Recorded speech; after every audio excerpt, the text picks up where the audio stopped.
কেমন আছেন সবাই? আশা করি সবাই ভালো আছেন, সুস্থ আছেন। আজ আমি কথা বলতে চলেছি সংশোধিত ভ্যাট রিটার্ন সম্পর্কে। ভ্যাট রিটার্ন সংশোধন নিয়ম ও করদাতার করণীয় সম্পর্কে। তো চলুন শুরু করা যাক। আমরা সবাই জানি প্রত্যেক মাসের ভ্যাটেবল কার্যক্রমসমূহ পরবর্তী মাসের 15 তারিখের মধ্যে 9.1 রিটার্ন ফর্মে উল্লেখ করে অনলাইনে জমা করতে হয়। ভুল আমাদের কারোরই কাম্য নয়, কিন্তু অনেক সময় বিবিধ কারণে অযাচিত ভুল হয়ে যাওয়ার সম্ভাবনা থাকে। ভুল হলে তার সমাধানও রয়েছে।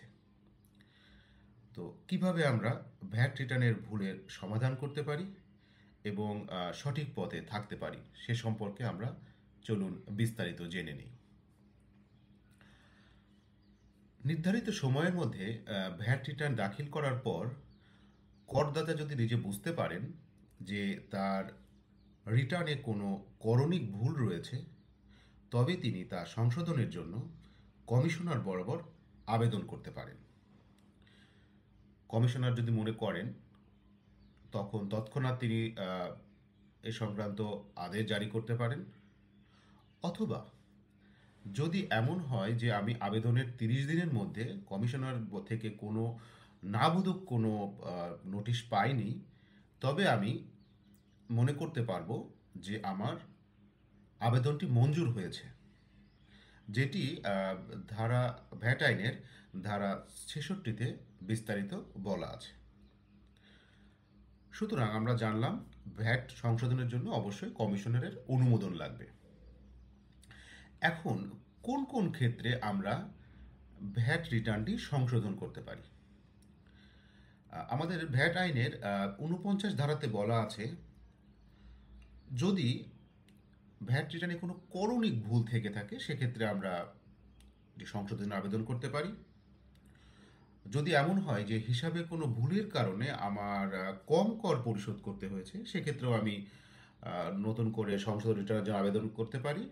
অথবা যদি এমন হয় আমার কোনো ভুল হয়েছে যেখানে আমার কোনো জালিয়াতির ইন্টেনশন ছিল না, সেক্ষেত্রেও কিন্তু আমি আমার রিটার্নটি সংশোধন করে দাখিলের জন্য আবেদন করতে পারবো।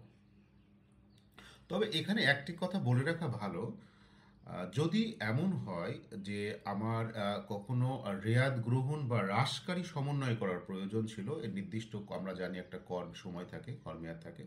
যেমন রেয়াতের ক্ষেত্রে নির্ধারিত ট্যাক্স ট্রানজেকশনের পরবর্তী 4 মাসের মধ্যে আপনার রেয়াতটা নিতে হয়। সো এইরকম যদি থেকে থাকে, এইরকম কোনো ভুল হয়ে থাকে যে আমি রেয়াত নিতে পারিনি নির্দিষ্ট সময়ের মধ্যে বা হ্রাসকারী সমন্বয় করতে পারিনি, তবে তিনি সংশোধিত রিটার্নে দাখিল তা নতুন করে সংশোধন করতে পারছেন না বা পারবেন না। আচ্ছা, এখন দাখিলপত্র তো আমরা ভুল করে ফেলেছি, আমরা বুঝতে পারলাম। আহ, আহ, এখন কি আমাদের করণীয় কি?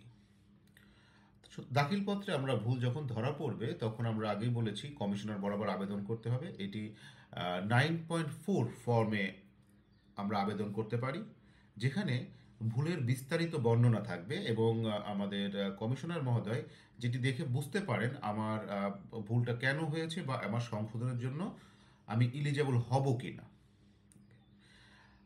এর পরবর্তীতে ধাপ আসছে যে আমি সংশোধনের জন্য ইলিজেবল হিসেবে কমিশনার থেকে অনুমতিও পেয়ে গেলাম। এখন আমি এটা কত দিনের মধ্যে করতে পারবো? সাধারণত যদি এমন হয় যে আমার যখন কর রিটার্নটি দাখিল করেছি, অর্থাৎ কর মেয়াদের পরবর্তী 4 বছরের মধ্যে যে কোনো সময় আমি এটি সংশোধনের আবেদন করতে পারবো।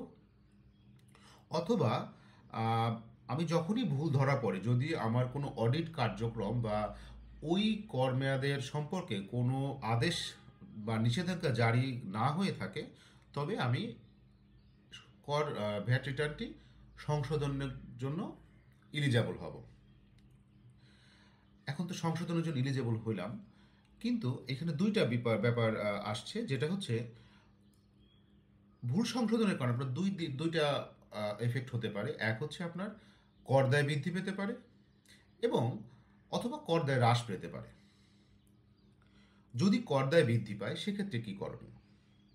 যদি কর দায় বৃদ্ধি পায় সেক্ষেত্রে আপনার যে প্রদেয় যে টাকাটুকু হওয়ার কথা ছিল সেই প্রদেয় করের ওপর 127 ধারা অনুসারে আপনার সুদ পরিগণনা করতে হবে এবং সুদসহ আপনার ভ্যাটটা প্রদেয় হবে। তবে যেহেতু আপনি সংশোধন রিটার্নের জন্য আবেদন করেছেন, এখানে কোনো জরিমানা বা অর্থদণ্ড হবার সুযোগ নাই। দ্বিতীয় কথা হলো, যদি আপনার কর দায় হ্রাস পায় সেক্ষেত্রে আপনার করণীয় কী হবে? যদি আপনার কর দায় হ্রাস পায় সেক্ষেত্রে আপনি হ্রাসকারী সমন্বয় করতে পারবেন। উৎসে কর্তনকারী হয়ে থাকলে আপনি আপনার অর্থ ফেরতের জন্য আবেদন করতে পারবেন এবং ফেরত পাবেন।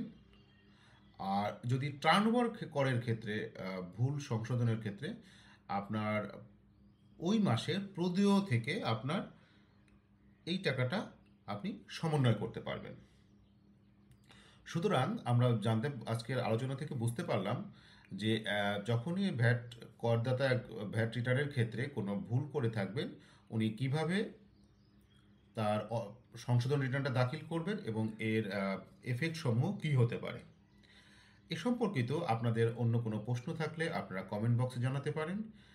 আমাদের ফেসবুক পেজ, আমাদের ইমেইল এবং লিঙ্কডইন পেজ আছে, আপনারা চাইলে সেখানেও নক করতে পারেন। আমরা আপনাদের যথাসাধ্য চেষ্টা করব আপনাদের উত্তর দিতে। আজ এ পর্যন্তই।